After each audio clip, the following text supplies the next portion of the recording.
prone hamstring isometrics. So we have a longer loop resistance band here anchored to the squat rack, and I have this set up at about the same height as my knee, because when I lay on my stomach, which is that prone position, that's going to be the 90-degree isometric that I'm going to start in.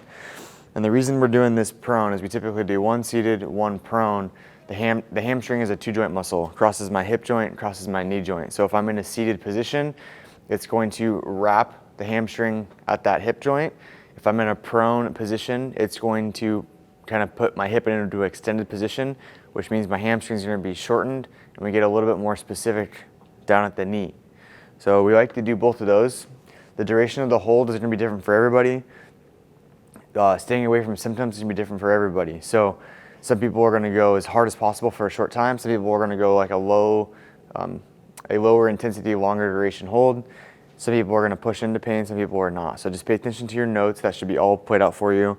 And then we'll usually tell you what joint angle we want you to be at. So 90 degrees is just literally that, 90 degrees.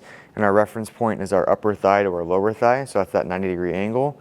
And then 45 is that way. And then usually we'll just say kind of like above 90. So usually we'll do single, or we'll do 2 or 3. Usually beyond that doesn't really matter because of the way the isometric kind of carries over to different joint positions. All right, so we're gonna go onto your belly, and then what you're gonna do is you're just gonna hook your heel, and preferably you want it at the heel.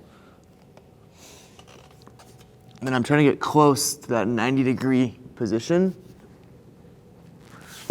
And then what I'm doing is I'm being mindful of my low back. So most people, when they go to push or pull, excuse me, what they're gonna do is they'll put the arms out in front of them and they'll really kind of leverage through their hands and they'll arch their low back significantly. And what they're doing is when you arch your low back, it kind of puts you into hip flexion and allows you to get some hamstring up in the glute.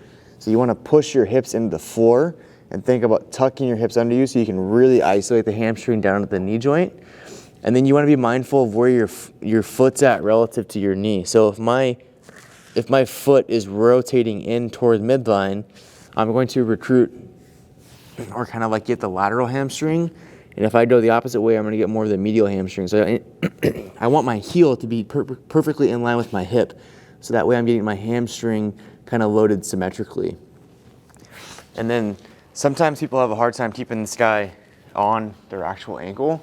So when you get your foot through, what you can do is kind of add like a twist in the band. So if I bring my foot through, I can add a twist in the band, and that way it's not going to come off. So it's kind of like anchored to the inside of my foot there, and the band's not going to slide off my heel. And then the last piece is with the anchor. So if we start really changing the joint angles here, you might have to play with your anchor, because what we're trying to do ideally is when this band is around my leg and I'm pulling, I'm trying to keep the attachment at a 90-degree angle.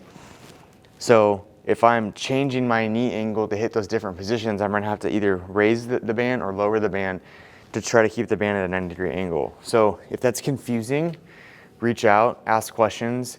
When in doubt, just set it at one spot and do those specific isometrics, whether it's the 90, the 2 position or the 3 position. And don't get too caught up on the anchoring of the band. That could be important later as you kind of progress through some of the rehab processes.